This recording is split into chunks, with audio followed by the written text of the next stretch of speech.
అబ్బా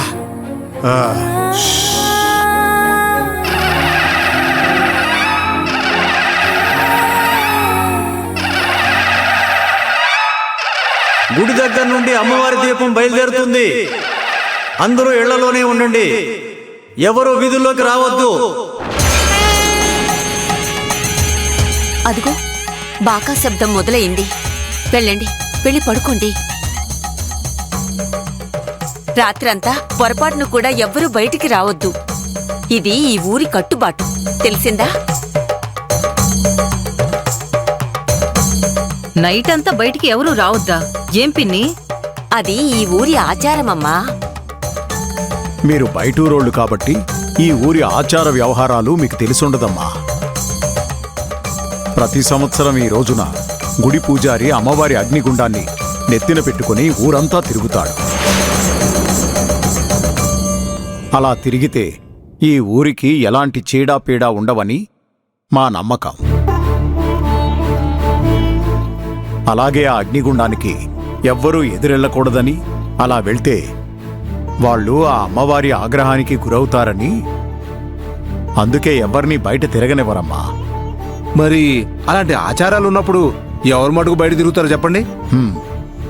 కామాక్షి, కాసిన మంచినీళ్ళు తీసుకురా. అలాగేనండి. శైలు, నువ్వు రామ్మా, పడుకుందు గాని. నేను కొంచెం సేపు తర్వాత వస్తాను. సరే, తొందరగా రా.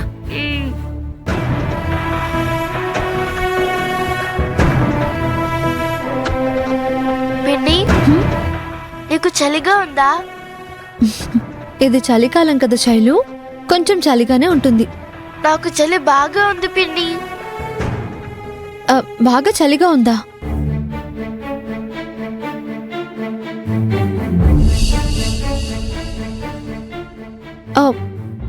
అయ్యో, ఏంటి శైలు, ఒళ్ళు ఇలా కాలిపోతుంది? జ్వరంగానే ఉందా? జ్వరం ఉన్నట్టే ఉంది తాతయ్య. మామయ్య, శైలుకి జ్వరం వచ్చినట్టుంది. తనకు అప్పుడప్పుడు వస్తూ ఉంటుంది, తగ్గిపోతూ ఉంటుంది. నువ్వేం కంగారు పడకో.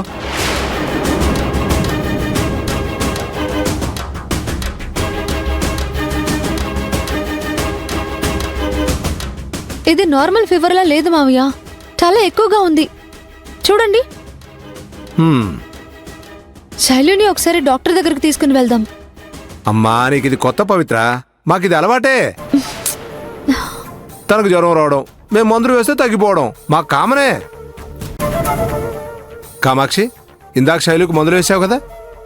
అది వేశానండి, వేశాను. వేశానని చెప్తుందిగా, తెల్లారి సరికల్లా తగ్గిపోతుంది.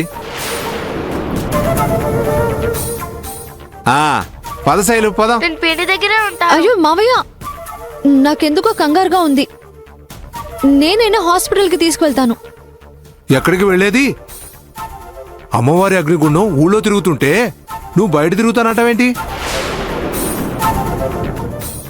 నువ్వు బయట తిరుగుతున్నావని తెలిస్తే ఇంకేమైనా ఉందా?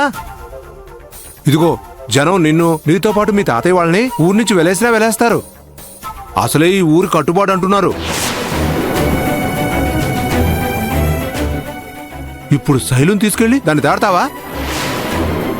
తనకి జ్వరం రావడం, తగ్గిపోవడం కామనే అంటున్నానుగా. పైగా మందులు కూడా వేశాం. అమ్మా, నువ్వు అనవసరంగా గాబరా పడకు. కామాక్షి, నువ్వు పద రా.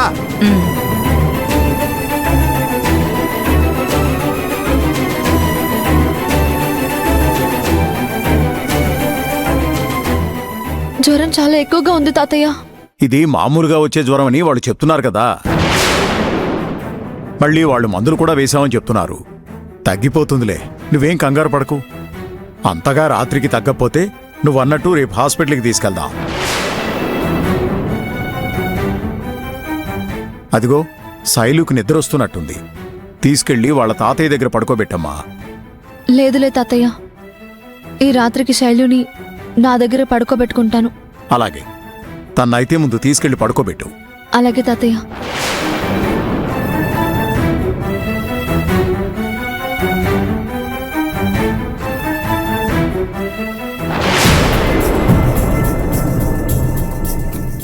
ఏమండి శైలుకి మందులు వేశామని అబద్ధం ఎందుకు చెప్పారండి?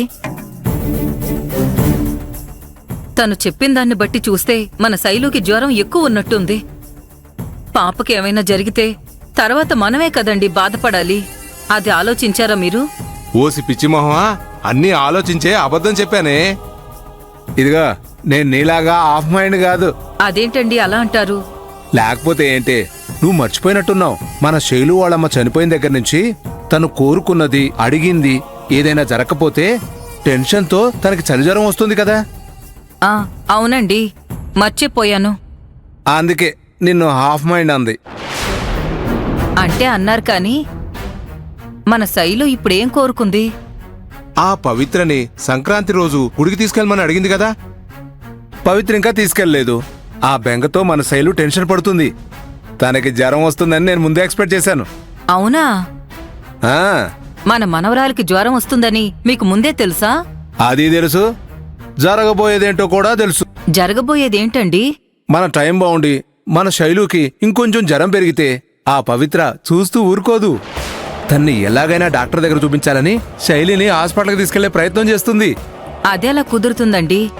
ఈ రోజు ఊర్లో మనుషులు ఊరు నుంచి బయటకు వెళ్ళకూడదు కదా. అదే మనలాంటి మామూలు చేసే పని. కానీ అక్కడుంది మానవత్వానికి మంచితనానికి కేర్ ఆఫ్ అడ్రస్ అయిన పవిత్ర. తన ఊరి ఆచారాల కంటే పాప ఆరోగ్యమే ముఖ్యమని ఆలోచించే మనిషి. అవునండి, చూశాం కదా. మన మనవరాలి కోసం మనకంటే తనే ఎక్కువ టెన్షన్ పడుతుంది. కాబట్టి ఆ టెన్షన్లోనే పాపను కాపాడుకోవడానికి ఊరి కట్టుబాట్లను కాదని బయటికి వెళుతుంది. ఆ విషయం ఊరు వాళ్ళకి తెలిసి అసలే పవిత్ర మీద కోపంగా ఉన్నవాళ్ళు ఆ కోపాన్ని ఇంకా పెంచుకుంటారు. వాళ్ళ కోపాన్ని నేను ఆయుధంగా మార్చుకొని మంటపైన పెట్రోల్ పోసినట్టు వాళ్ళని ఇంకా రెచ్చగొడతాను. నా మాటలకి ఎర్రగుడ్డ చూసిన ఆంబోతుల్లా రెచ్చిపోయి ఆ పవిత్రని ఊరించి బహిష్కరిస్తారు. దాంతో పవిత్రకు వేరే దారి లేక చచ్చినట్టు మనతో పాటు మారు మాట్లాడకుండా ముంబై వస్తుంది. అది పాపం కదండి. కామాక్షి, నీకో చిన్న కథ చెప్పనా? నువ్వు ఒక అడవిలో వెళుతూ ఉన్నావు. నీకు పెద్ద డబ్బున సంచి కనపడింది. చుట్టుపక్కల కనుచూపు మేరలో ఎవ్వరూ లేరు. ఆ సంచిని అలా వదిలేస్తావా? చుట్టూ ఎవరూ కనిపించడం లేదని వెంట తీసుకుని వెళ్తావా? కనుచూపు మేర ఎవ్వరూ కనపడనప్పుడు అదెవరికిస్తామండి? నేనే తీసుకెళ్తాను. అలా ఎలా చేస్తావు? ఆ డబ్బు నీది కాదు కదా. అదీ కాకుండా అక్కడ పడుందంటే ఎవరో ఒకరు పడేసుకుని ఉంటారు కదా. నువ్వు తీసుకెళ్లకుంటే వాళ్ళు మళ్ళీ వచ్చి తీసుకెళ్తారు కదా. నువ్వు చేసింది పాపమే కదా. చూడు, పాప పుణ్యాలు, మంచి చెడ్డలు మనిషి పరిస్థితులను బట్టి మారుతూ ఉంటాయి. ఇప్పుడు నాకు పవిత్ర నేను చెప్పిన కథలో డబ్బు కట్టలాంటిదే.